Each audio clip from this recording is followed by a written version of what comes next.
Another defensive letdown shows John Butler the door.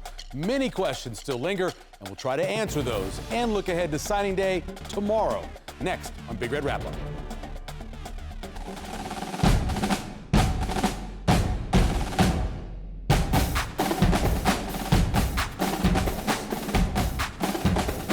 Hi everyone, I'm Michael Severe, and welcome to Big Red Wrap-Up on Nebraska Public Media. The Huskers struggled to the finish line and fired a coordinator, and we want your opinion. You can connect with us in many ways: Facebook, X, on our Big Red Wrap-Up page. You can get your questions to us. You can also email or text us at nebraskapublicmedia.org. Of course, our phones are also standing by, ready to take your calls. At the end of the show, we'll answer as many of your questions as time permits. Now for the Sideline Survey. Last week on the Sideline Survey, we asked you what's your mood with the Huskers sitting at 7-4 going into the Iowa game. As you can see, the majority was unhappy at 45%, angry 21%, and don't care. They're going to go watch Nebraska women's volleyball or basketball at 18%. This week's question: do you expect there to be more coaching changes for the Huskers this offseason? Pretty easy: yes, no, or maybe. 81% of people say yes. Now, to chat more about all of this, former Husker Jay Moore and Damon Benning, we start off, of course, with the opening at defensive coordinator. Coach Rhule released the statement. Here's the statement. I informed John Butler earlier today that we will not be retained effectively immediately. We thank John for all his contributions to our football program over the past 2 seasons and wishing him the best moving forward. Phil Snow will serve as interim defensive coordinator for upcoming bowl week, and he will work towards naming a new defensive coordinator for the 2020 season in the upcoming weeks. So, thoughts on making this move after those last 2 games? Yeah, I tell you what, I wasn't expecting it initially, but when in the last 2 games, you give up 77 points and almost 800 total yards offense in those 2 games. You can kind of wrap your head around it a little more and understand it. I thought his comments after the Penn State game were rather telling. I can't remember if it was immediately after the game or it was in his Monday presser, but Coach Rhule saying, yeah, we busted on the first 8 plays of the game defensively. And that normally doesn't happen in the 11th game of the season. So obviously there was some disconnect, communication issues. The guys weren't able to take what they're being taught during practice and transfer it to the game field. And let's be honest, the inability to stop the run was rather alarming this year too. I know they're a heck of a defense against the pass, but you got to be able to stop the run in this league, in football in general. So seeing how the last 2 games ended and just the trajectory of the team and how this defense performed, it's hard to argue the changes and Matt Rhule's rationale for making these moves. Did you agree that change need to be made? Yeah, it's always tough, right? I watched this thing and obviously close to it, understanding what they want to do schematically and philosophically. I think, the elephant in the room that everybody talks about is clearly the run defense, but I don't know. I think it's a little bit bigger than that. I think when you have a certain philosophy and it's chunk yardage, but not giving up long runs, and whatever the philosophy was about the explosive movement front, you can't give up the passing yards you did in Pasadena.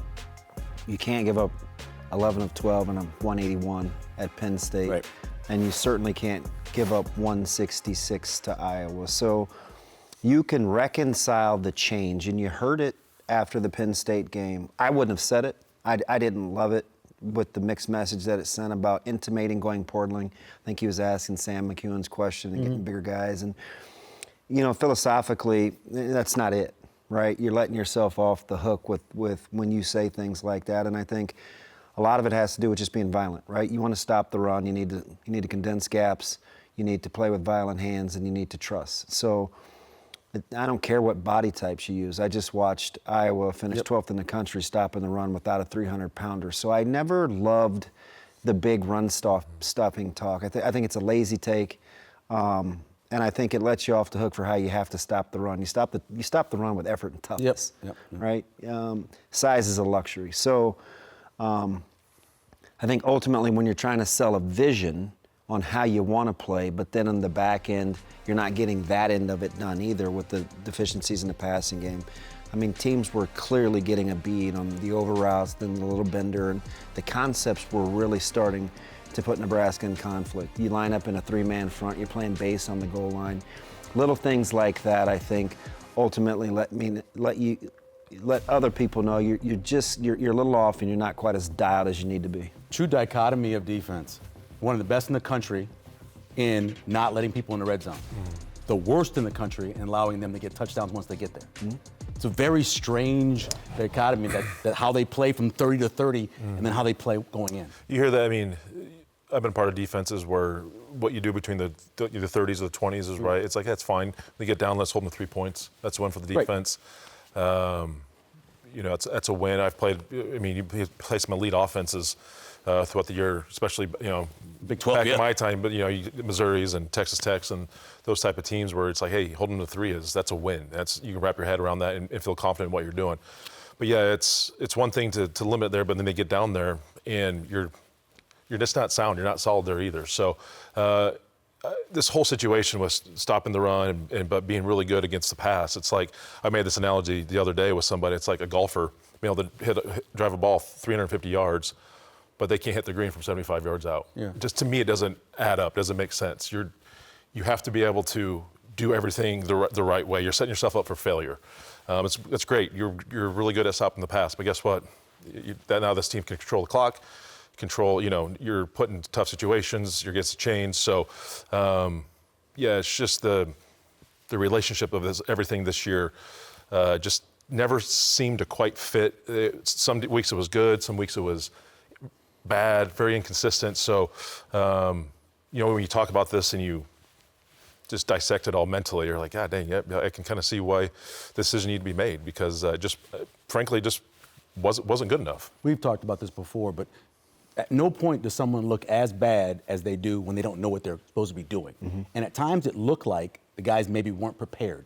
What is the translation to someone who follows this? Were they not prepared? Was it a talent issue?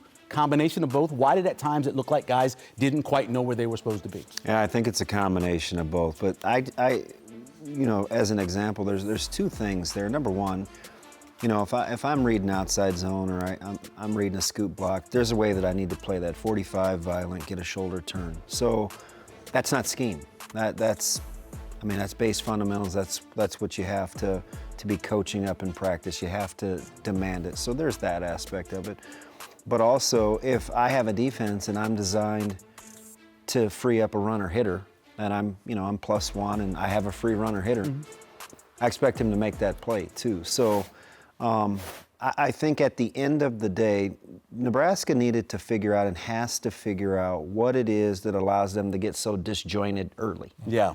Right? Like that's a thing. And so I think you have to start there. Maybe it's falling back on who you want to be, who you actually are.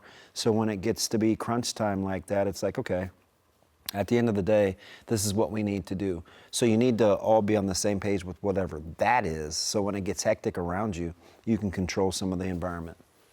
Leading sacker, Nweri had 2.5. The 2 guys had 7.5 TFLs. Just no havoc.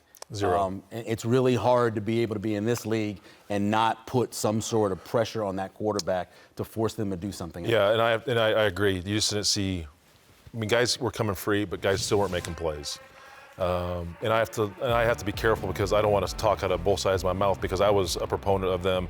They were doing some unique things defensively on the lines, trying to do stunts to get guys free. That was causing issues on some of the bigger runs. And I was saying, hey, maybe you got to simplify it. So I don't want to sit here and it's like, oh yeah, because they simplified it and they weren't doing as many stunts, they weren't doing many, trying to get guys free. Like, I think at times they need to do that to put themselves in better position to make these plays and keep it manageable so you're not having running backs hit your head on the goalpost early on in games, like Damon said, getting so disjointed so early. But yeah, you'd like to think you'd have guys be able to get off blocks.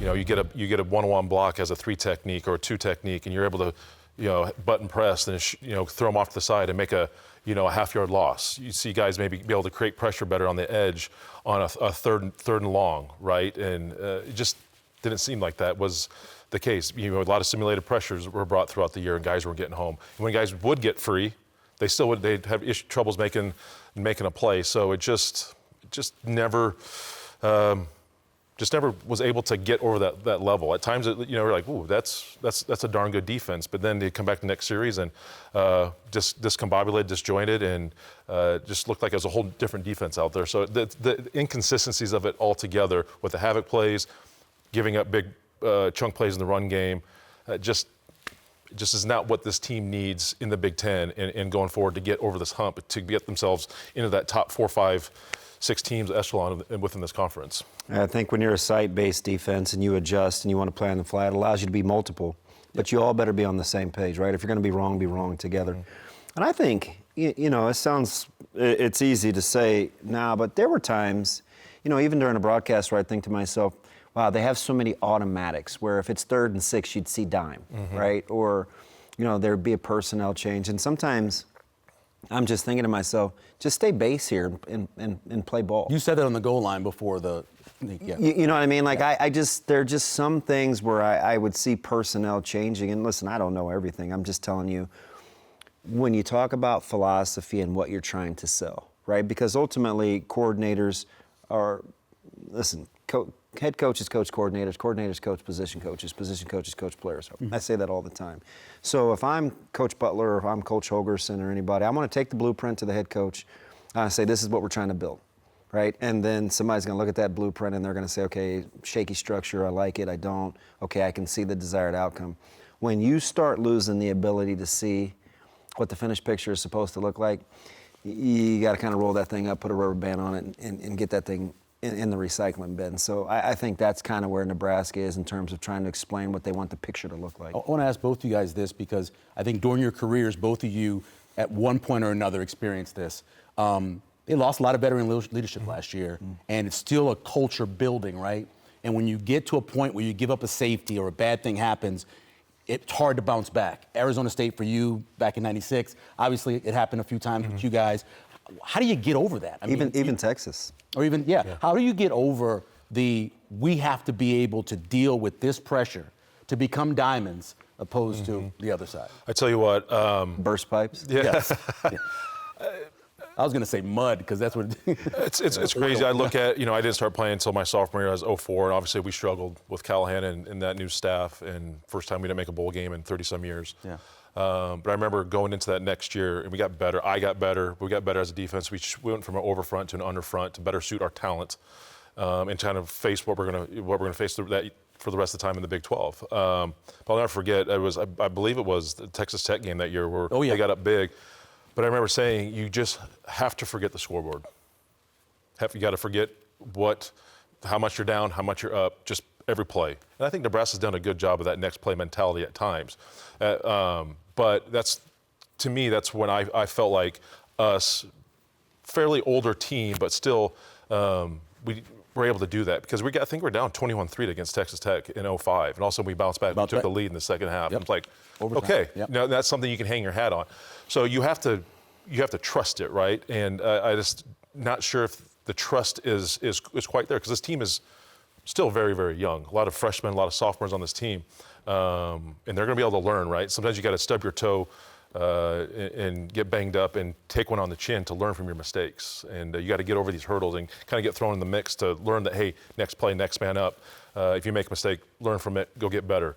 But to me, experience matters, and you have to go through those to know that when you do make mistakes, there's that next play you can make up for it in a heartbeat. Talk about Iowa a little bit because fans may hate them, but they're efficient as heck, and they will let you make a mistake and take advantage of it.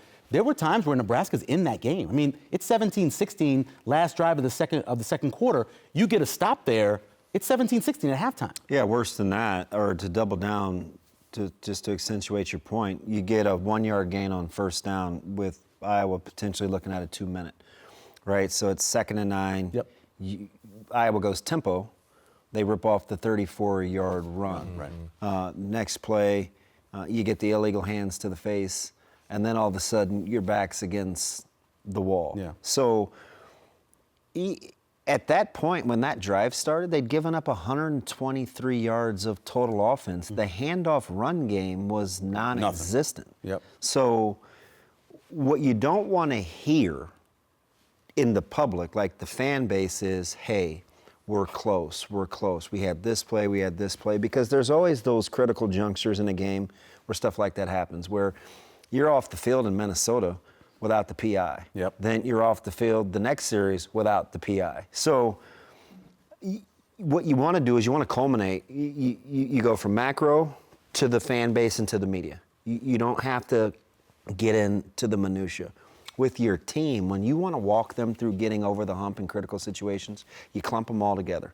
Hey, in this situation, this is what happened. In this situation, this is what happened. There are these critical junctures that happen in the game. There's a handful of them. There's 6 or 7 plays in these 4 games where we feel like we laid an egg. Fellas, let's process through this in terms of either we're not teaching a culture that we can fall back on in terms of our training, or there's something about our mental makeup in terms of what we're evaluating that doesn't allow us to function under duress. Is it us as a staff? Are we too emotional? Are we not stressed enough Monday through Friday in terms of critical situations, real practice, in-game techniques? Like, you'll look through all of that. So when you're talking to us, stay big picture, because this needs to be a quiet offseason. But when you're talking to a young team that you want to grow, they need to know that it's not insurmountable. You're in control of these situations, so walk them back through where it started to crumble. Let's get the highlights, and we'll kind of go over that. As bad as it ended up, for most of the game, it didn't necessarily feel like that. It got out of hand at one point. Kurt Ferentz, of course, was looking for his 10th out of 11 game wins against Nebraska, and, of course, the 7th in a row there in Memorial Stadium. Emmett Johnson came out playing with his hair on fire in many ways. He looked great. You look at this drive and the way he was breaking tackles and the way he was playing. This really, his mind, he's thinking, this might be my last chance to play here in Memorial Stadium. I don't play like that. Yeah, it was. He was electric. Look at all those blocks. It was the wide receiver. I'll break the play down, but love the influence blocks by Evans and Latovsky. Corcoran does a great job of getting the end guy down, and the wide receivers to the field side do an awesome job of blocking and creating that edge. And God dang, I wish he would have got in there. 6-inch line there. He was almost in. They replay it. 10 years ago they let that go. Now the super slow-mo and everything, but he still gets the touchdown. This is a weird play because he gets pushed in. He's laying 1.5 yards in the end zone, and they're still looking around, trying to figure out. He is 1.5 yards in the end zone. And they're like, well, where is he? Let's see. This drove me crazy, the Michigan-Ohio State game, too, right? When the whistle blows, spot the ball. They come in from the side, and they're looking to spot it. Yeah. It's just anarchy. Right? Finally, it's a touchdown. It's just spotting the ball has become really difficult. I really think I'd love to see them put some sort of thing in. You can't kick to Caden Weegan. He was a 2024 Jet Award winner. He's probably going to be the first back-to-back Jet Award winner. And then on top of it, there is a face mask, which puts another 15 yards on it. But Nebraska's defense comes out and gets a stop. Now, they couldn't get Gronowski because he was impossible to catch, but they still get a stop. Yeah, absolutely. And I will say this. I didn't like the fact they kicked it to Weegan either, but it was the tendency breaker. It was the first time that they tried to squib that they went to return away from the little guys. You could see on film what they had been doing at Iowa. They broke tendency there. They got a marker on the dry erase board, too. Great job there getting the pass to their big tight end. Touchdown. Now all of a sudden it is 10-7. After that one, back comes Nebraska. That was a third down play to Lindenmeyer getting it. And as we mentioned, Emmett Johnson, just incredible the way he ran the ball and how physical he ran the ball and the amount of tackles he broke. Look at this caving down the backside that allows the cutback. Anytime you get a chance to cut across a defender's face and make yards, you're doing a good job up front. And I apologize to the offensive line because they played very well in this game. And a lot of times throughout this season, people have been getting on them. But in this game, they pushed around a defensive front that was one of the top 10 against run defenses overall in the country and top 3 in the Big Ten. And you could make the case Corcoran got better. He was left for dead. Elijah Pritchett got better. Much better. He was left for dead. And guard, center guard, you had 3 all-caliber guys that are really good. A pooch kickoff right here, and the win causing that, allowing Nebraska to get the ball. It'd be great to get a touchdown. Quinn Clark jumped a little too early. He probably gets up with better timing, gets maybe more reps. He catches that ball, but he doesn't get it. 13-10. Nebraska still got the lead here at this point in the game. It was interesting. I talked a lot about some keys to this game, and I thought the team that made the most explosive plays in the passing game would ultimately win, outside of turnovers. And I believe that to be the case. Iowa won their 50-50s outside the numbers. Here's the big run by Gronowski. He did this most of the second half of the season once he got himself kind of under control. Big one there for him. I thought it would be contested catches with wide receivers, and 4 out of 5 in the first half, Nebraska didn't make. Iowa made theirs later. Iowa goes up 17-3 on the touchdown. Nebraska's still very much in this game. Emmett Johnson making plays again on that 2nd and 3 on that play. He converted a couple of third downs himself. Here's 3rd and 1, getting the first down, making guys miss. I like from the keep running there opposed to that little one too many moves there. A lot of cuts there. Now they get the stop. 3rd and 4, Nebraska decides to go for the field goal. I completely agreed with it at the time. Didn't know this would be the last time they'd score in the game. But it's 17, as we mentioned, 17-16, about 2:31 left. And this is where you have to stop them going into halftime because they're getting the ball after half. Yeah, just didn't get lined up, right? Iowa went a little tempo and self-inflicted here. Mouton's big run there for 34 yards. And then another run where Gronowski escapes. They end up calling a penalty there. Another advancement. Gronowski is one of those guys that he's going to throw 2 or 3 balls straight into the turf, but he's also going to make a couple plays, and he's going to run on you and convert third downs. Here's the tush push into the end zone. All of a sudden, from where they were, they're down now 8 heading into halftime, and you don't feel bad, and I think this really hurt them emotionally. You've been making so many plays on special teams. Barney muffs it. It goes in the end zone. Luckily, it's only a safety. It's not a touchdown, but still, you kind of felt the energy in the stadium. Well, you got in the 2 stops, too. Yep, you got the So 2 you stops. had done what you needed to do defensively at the time. Yeah, you were in process to at least break even on the middle third. You certainly were there. Here's Barney showing the skill that he has. That's a great bounce back from him after having that fumble. Yeah, really ultimate competitor. Another penalty, though, at the end of this, mushed it 15 yards back, so Nebraska's got a longer field to go. Looking for the opening there. I think this is the point where the leg really started bothering TJ Lateef. Yeah, There's a couple of plays here where you can see he doesn't throw the ball with the same step that he had been doing. Which is where you got to run the ball. The Nebraska's gotta run the sequential ball. play calling Yeah. got away from Nebraska. You got to go back to running the ball. You're going to break down that play. Yep, just got sucked up into play action there, and they got the tight end that came from underneath there and just wide open. Man, my heart hurt for Sierra after that game. Taking credit or blame for everything that went wrong. You weren't the only person that made mistakes in the game, but as a senior and a veteran and a leader, he took credit for a lot of that. Emmett Johnson continuing to put up yards. That's a face mask right there. I don't know if you saw that. That's a face mask, but then he can't run, so he has to throw it on 3rd down instead of being able to get the first down. Back comes Iowa again, a 3rd and 3. They convert. That's something that Nebraska couldn't do in the second half. And then more of Gronowski and making plays, and this is just a great 50-50 catch. Yeah, I mean, I don't know how he even did it. explosives in the passing game. The one thing that you didn't think would be a factor turned out to be a factor. Yep. And then, of course, touchdown, making it 40-16. Iowa getting over 35 points. I don't think many people expected that, but to get to 40 points, a 40 burger, surprised a lot. There was still a whole quarter left, though. Emmett Johnson still grinding away. His best game rushing as a Husker.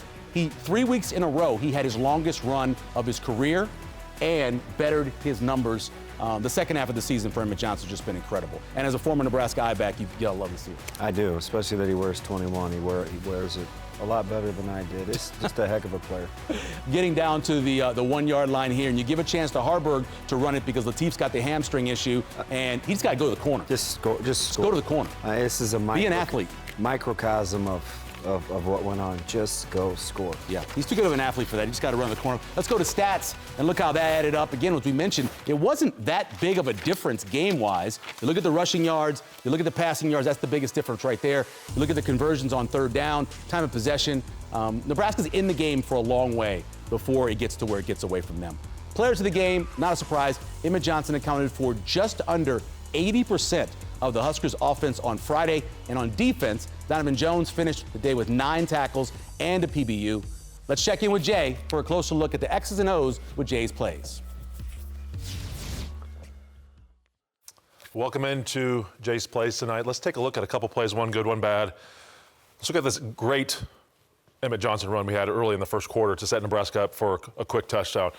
Nebraska's doing a really good job. You get some influence blocks. You get Justin Evans and I believe Lutovsky pulling up here to kind of get the Iowa linebackers to false step right. But really what sets this up is Turner Corcoran does a great job of cutting this defensive end down initially so they have an edge. But as I hit play, these wide receivers down here, I think I have Barney, Hunter, they do an awesome job. Just have they done all year in blocking and getting on a guy, sticking on them, and really stealing this edge for Emmett to go. I was roll this tape here. You can see they're locked. Look at this, Dane Key right there. Hunter, sealing the edges. I mean, that is high-level execution early on. Nebraska's team in general need a little bit more of that, but sets up ball at the 1 inch yard line for Nebraska's first touchdown. Now, this was a lot happening to Nebraska defense. Guys in position, not making a play. They're going to bring pressure from the field side. Cade Petchock right here is going to be on there on the edge. We're going to bring Sierra Wright off the corner blitz. This is a really hard spot. I don't care how athletic you are. Really tough to see be unblocked, right? But he needs to do this. He needs to somehow slow him up so Petchock can come off. But Nebraska gets lost here. Tight end right here gets lost. I'm pretty sure this is Bauer's guy over here gets lost in the shuffle. He gets open. He's able to get out of the pocket. And Sierra Wright's on it, not to slow him up enough. Petchock can't get over there. 81, we saw him all day. Beat us up. He had a heck of a day as tight end, as Iowa's tight ends like to do. But you can see him trying to catch up Bauer late here to make this tackle. A lot of the same issues Nebraska defensively. Let's send it back to Michael. Next up, we'll be joined by former Nebraska coach Bill Busch. But first, let's check in with Ian Vosberg. Thanks, Michael. It's always great to see what's going on with the Husker football team and breaking down all the plays to see how the outcome of the game happened. Right now, it is our membership drive, so we're here to ask for you to make a financial contribution to Nebraska Public Media.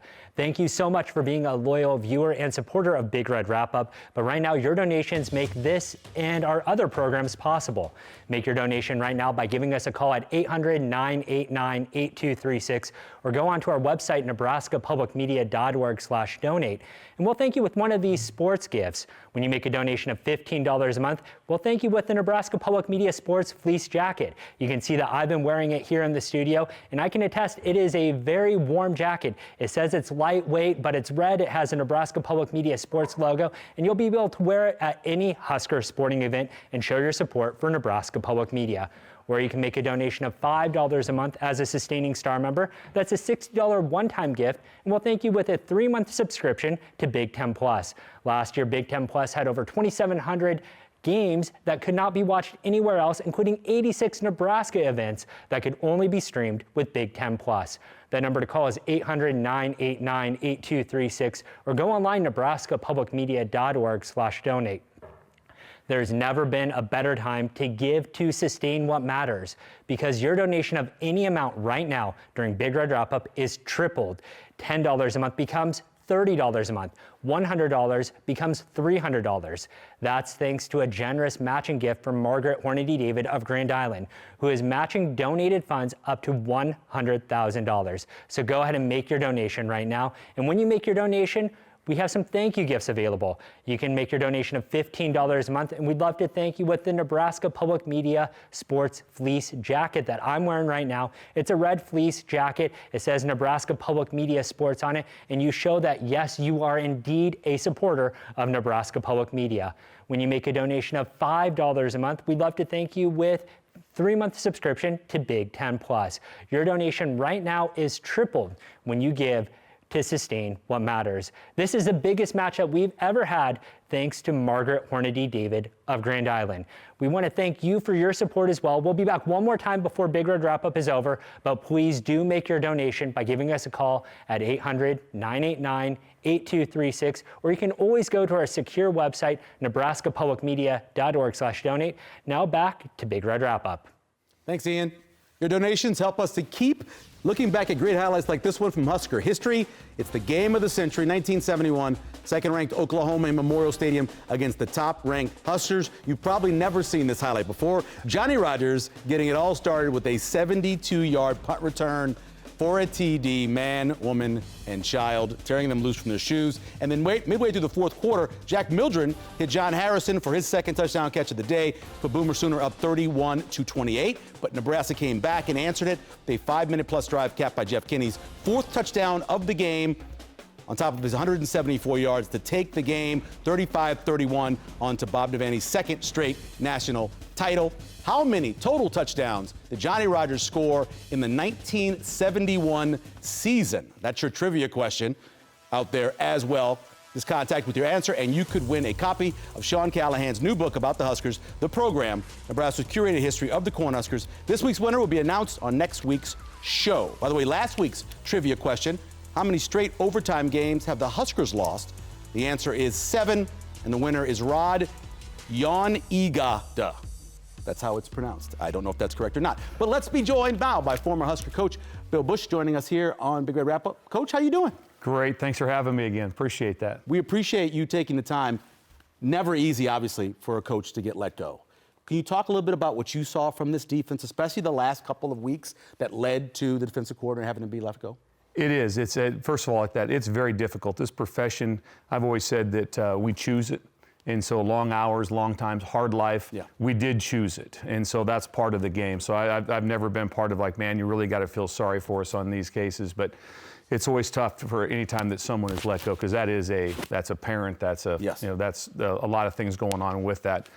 Defensively, obviously, the things that probably stood out the most was that there's not enough, I use the term knockback, and so up front, and enough disruption. Sometimes when you have to be so perfect and call everything so good and everything's, we got to fit this exactly right, where you see the great linebackers play, because a lot of times if you're a 3 technique or a 0 nose and you get reached but you get great knockback, the linebacker overlaps it and he runs it down. But the disruption up front and the disruption at defensive end on those spots also make a big difference. And so probably the lack of disruption was the thing that stood out the most. That allows linebackers to run. That allows different things to happen in the back end. So that was probably the number one missing element that I saw from the defense. You bring up a great point, because I've had a lot of discussion with friends, family, former teammates. It's like Nebraska's got to get more athletic. I agree. There's some spots they need to get more speed, but I felt like at times this defense, they weren't allowed to play fast. It kind of seemed like they were a half step slow because they were trying to be so perfect. How, as a coordinator, if you're trying to get your guys over that hump, how can you let them play a little more free, knowing, because you teach perfect, right? As you Always, you know, the aim small, miss small type of thing. But to me, at times, they seem to be too perfect, which allowed them to play a little too slow, which gave them that crease because not enough knockback. But how do you get your players just to let loose and play free when you're trying to be so perfect? Usually it's less. Yeah. Sometimes you have a big Rolodex in your call sheet. Then all of a sudden, what happened there? 3 technique got reached. What happened on this? This is what happened. All these different things come up. Usually a smaller Rolodex to let them play, and then really have a feel for this is going to be our in the big picture, when it's third down defense, they should already know what you're going to signal in. Like we know what blitz is coming first. We know what bluff we're going to show. We have these looks. Same thing on control downs, which is P and 10s, first and 10s.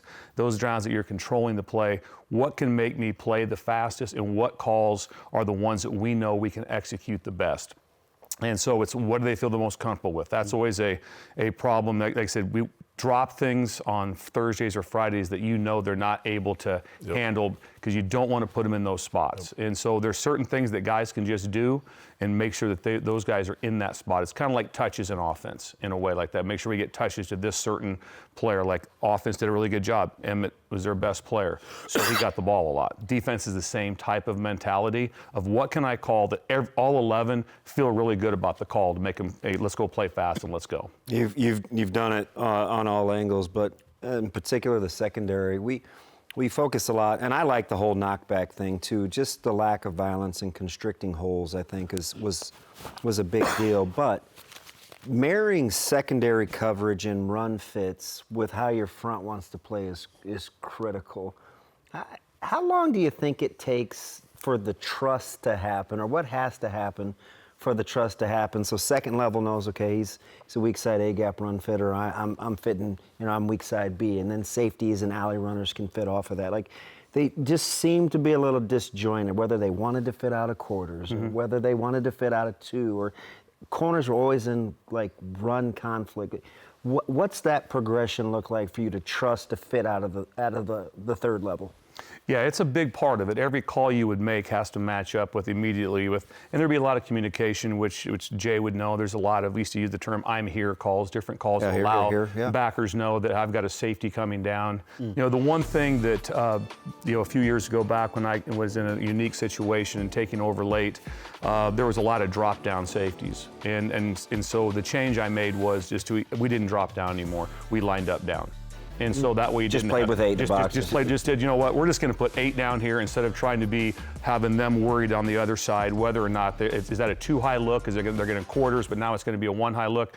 I go, how about if we just line up in a 1 high look and get down and let them play fast? And that usually, when you have the feel of a linebacker, that you can feel the safety right next to you, or you can feel the other person next to you, that makes a huge difference. So that's a way to simplify things also, is to say, let's just get lined up in our best exact spot with what we can do. How hard is that, though, as a coordinator, to set your ego aside? Because as you guys are so smart and you know so much, and you'd like to be able to do complicated things. You want to be able to say, I know a lot, and be able to teach and coach a lot. But to kind of set that aside and say, hey, I got to put my guys in the best position to win on every down. Just the difficulties of kind of putting your ego and what you know aside to set your players up to win on every down. You have to, and that happened the most, Jay, probably in the good teams I was on, or was on defensive staffs that were great, was to figure it out in the meeting room. Because sometimes there'd be things like to you just seem so simple, and and all of a sudden you would see in their eyes, and all of a sudden you see them asking questions. If you have a good relationship, and those guys are going to have to ask questions, after a while that's when it hits you. This is not laid up for them the way it should be, how it should be to have it set. And so that's why you have a lot of simple things, and an idea would be a lot of blitzes will happen. You'll see BTF, blitz the formation, or blitz the back, which means we're going to attack either the formation for protection or we're going to attack the back. And then it would always be, if they move the back, which we use the term Xerox, if they move the back, we would switch the blitz. That created a lot of conflict. So then we got to the point, if they flip the back, just keep the same blitz, because we're going to make, all of a sudden we're running into each, and that's when you're as a coach, you were like, no, just flip it. Now it's a loo call, and everyone's the opposite way. Then all of a sudden 2 guys run into each other. That's, as a coach, you got to be able to put that aside and say, okay, this happened. How do we attack it the best, and how can we leave it on? Because if you execute a bad plan well, you'll still succeed. You talked a lot about Be defense, wrong but together. I want to talk a little bit about special teams, something you know a lot about as well. What did Mike Eckler do? I know you had the Barney fumble, and maybe the punting wasn't great, but the coverage teams were much better than they've been the last few years. What did he do as a special teams coordinator to get that turned around? Not being in the building, not sure, but I would just imagine that it was probably a lot more individual. I know I was a huge individual, whole part whole of, you have to do individual work in your special team section every single time. That was a big part of it. You know, when I was a special team coordinator here, my middle time here, you know, Jay was there with me during that time, and that was individual was part of it. So I would imagine he did a great job there. The next thing you have to do in special teams is that, so you bring kids on a recruiting trip, and they have all these things laid out for them. We have a chance, you're going to play, here's our plan, we're going to do for you on defense. Here's how we're going to develop you. Here's what we're going to do academically. We're going to prepare you for the NFL. What a great deal. And then you ask them like that. Also, you're excited about being the left guard on the punt team, right? Right. And that's not there. And so you have to get guys convinced to be able to be excited about being the left guard on the punt team. You have to be able to get a bunch of wide receivers that want touches to cover punts. You want to get them on kickoff. All those different things of how to engage your unit. But you can't just you have to be tied into those, and you have to make it a big deal.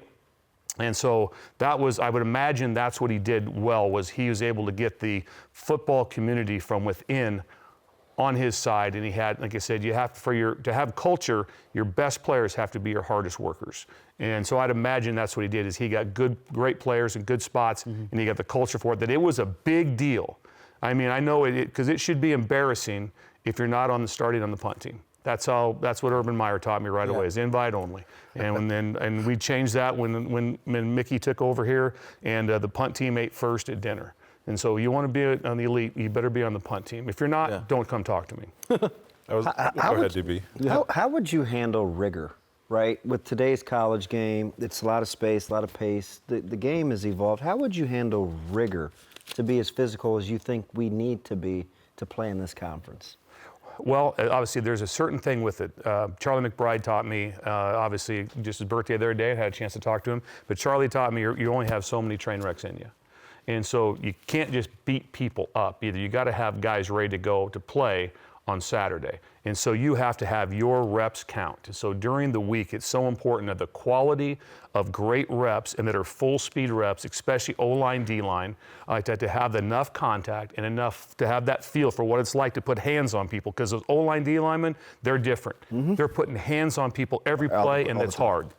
And so you want to be able to say, how can we get these guys set up with enough quality reps? And I know at LSU with that Ogeron, it was real simple. It was when he called inside run, it was like horns went off and your head exploded. And there was going to be 16 plays of inside run, good on good, and that's where it was going to be. And he would yell out every time like that, offense 5, defense 4, whatever the number was, and away we go. So that's how you got your quality reps during that time. Coach, we really appreciate it. Thanks for coming in. Absolutely. Thanks, guys. Awesome. Hey, when we come back, we're going to talk some recruiting, signing days tomorrow with Sean Callahan. But let's first send it over to Ian. Fans of Nebraska Public Media have been supporting us and making programs just like Big Red Wrap-Up possible for decades. But that's only when you make your donation. Call now and show your support. The number to call is 800-989-8236 or go to our website, nebraskapublicmedia.org/donate. When you donate $15 a month, we'd love to thank you with the Nebraska Public Media Sports Fleece Jacket. You can see that I've been wearing it tonight. It's red. It's a midweight fleece jacket that has zippered pockets and the Nebraska Public Media Sports logo embroidered on the front so that you can show your support for Nebraska Public Media at every sporting event that you go to. When you make a donation of $5 a month as a Sustaining Star member, we can thank you with a 3-month subscription to Big Ten Plus. Last year, Big Ten Plus streamed over 2,700 non-televised games and events, including Nebraska events that you can't watch anywhere else. Also, you can watch Big Ten games on demand following the conclusion of each event. And we have a triple match alert going on right now. We have a generous gift thanks to Margaret Hornady David of Grand Island. That means your gift goes 3 times as far. So you make a donation of $20 a month. Well, that's going to become $60 a month. $200 becomes $600. No matter how much you give, that's tripled because of that generous match from Margaret Hornady David. Don't miss this chance to help sustain what matters for Nebraska.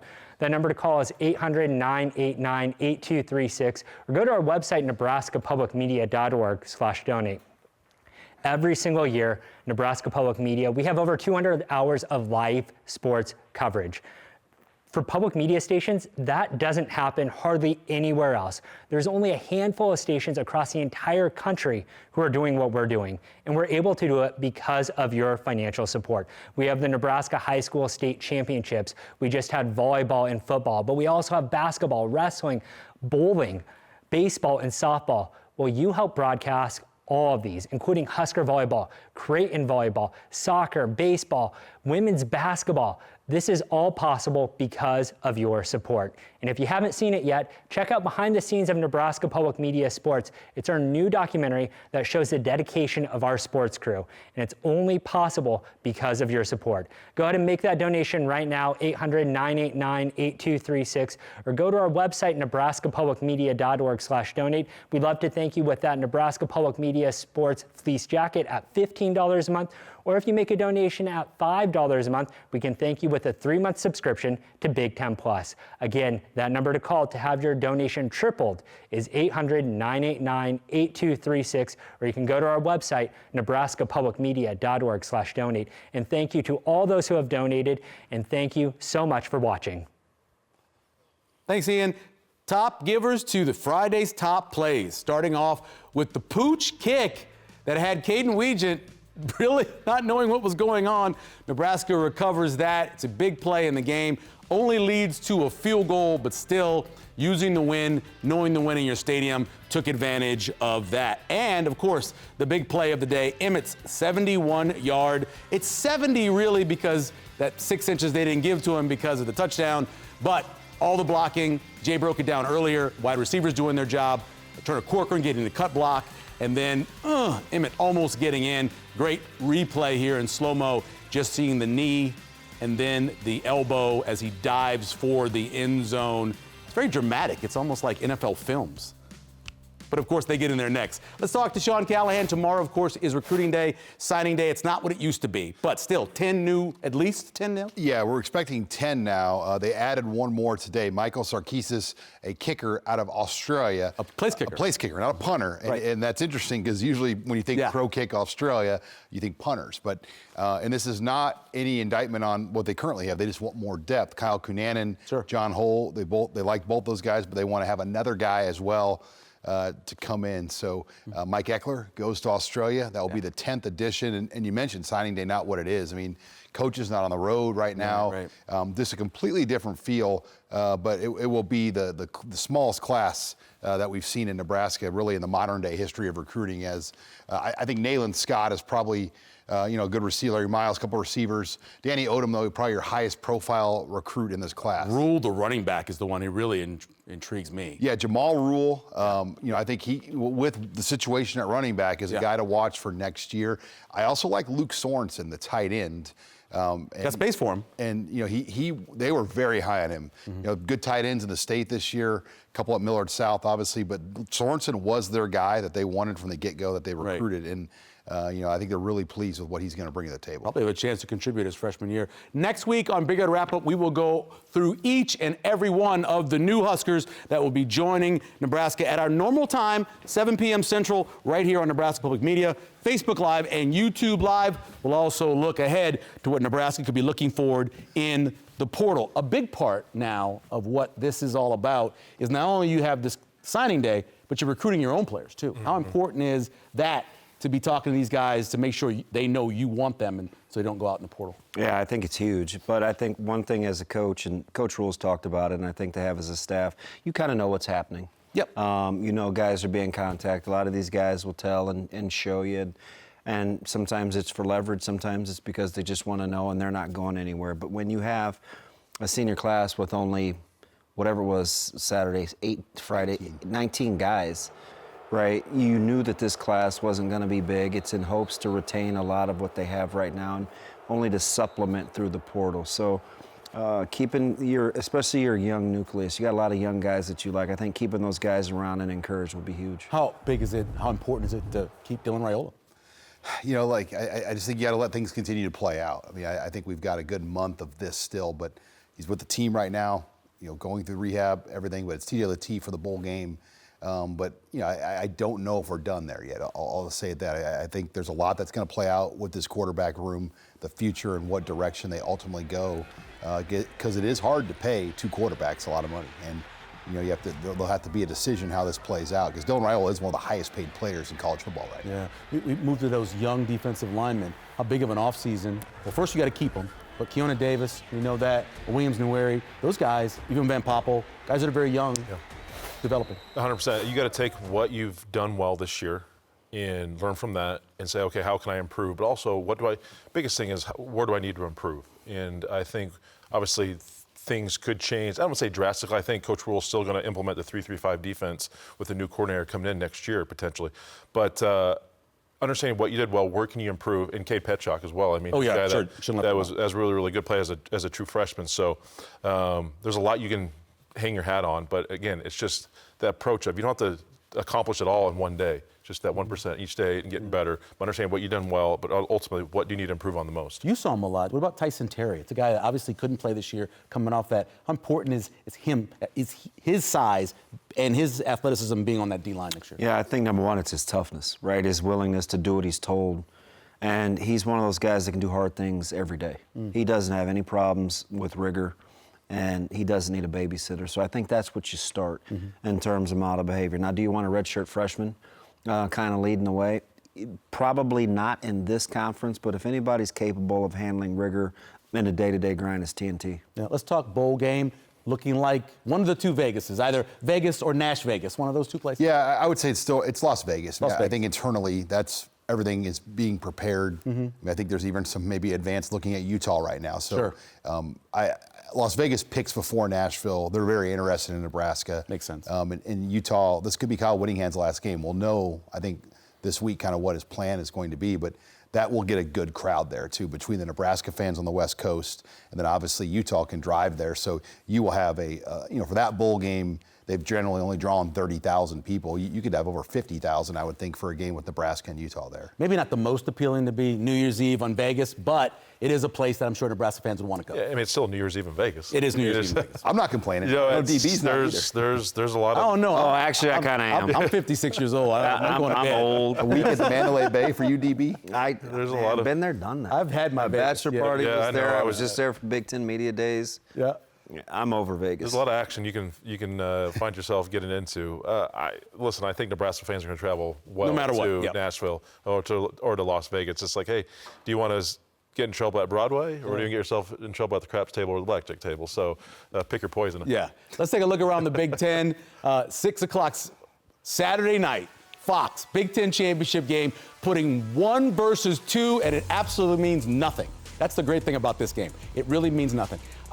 Based on what's going to happen ahead, where everybody's going to go. Also, UCLA hires Bob Chesney from James Madison to be their new head coach. And this is interesting. Michigan State gets rid of Jonathan Smith after 2 years, and they replace him with Northwestern's head coach that was there forever, Pat Fitzgerald, taking that job. Very interesting one.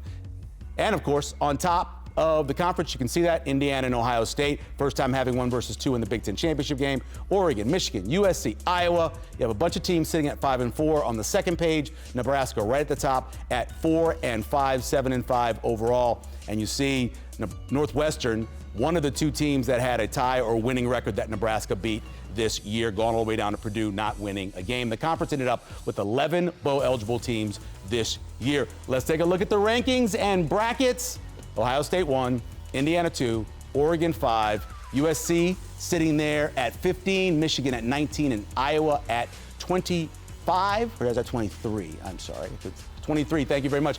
What do you think about this, Damon? When you look at the way it's set up right now, who are the ones with the best chance to drop out after next week? I don't know. I think if I'm a little bit nervous if I'm Virginia. I'm certainly nervous if I'm Alabama, and I don't handle business against Georgia. I know everybody thinks Bama's in.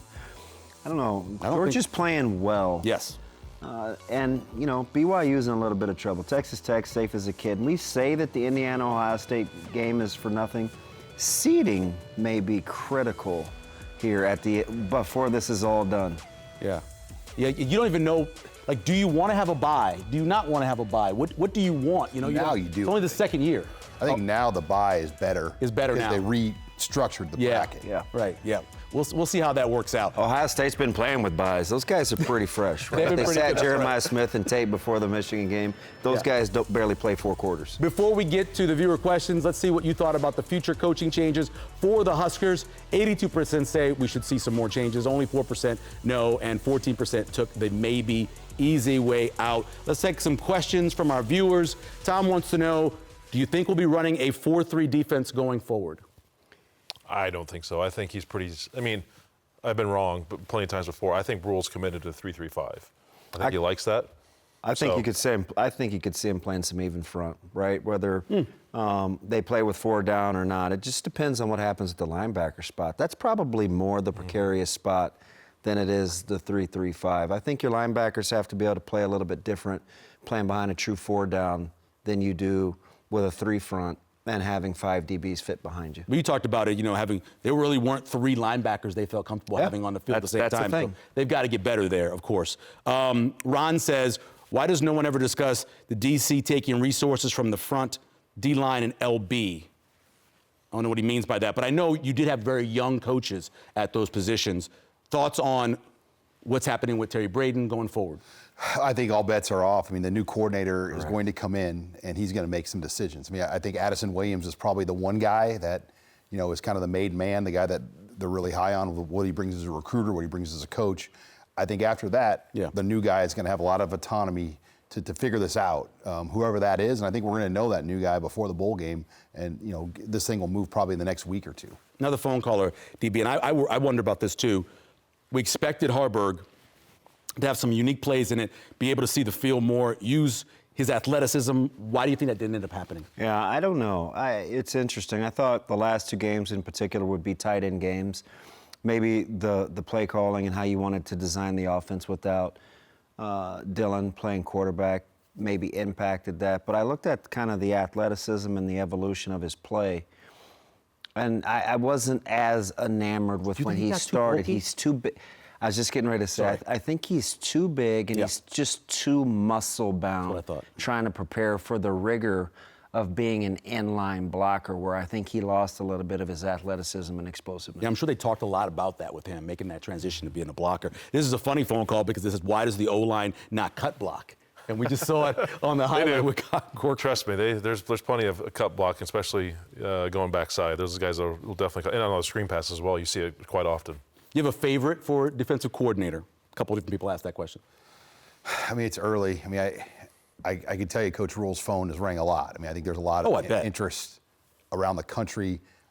Power 4, SEC. I mean, there's a lot of people that I think their names are in this, and it's going to play out. I think that we've seen Matt Rule. He doesn't wait. I mean, this thing, I wouldn't be surprised by next week on this show we know who the defensive coordinator. I mean, that's how quick Rule moves. You know me. You've worked with me for almost 20 years.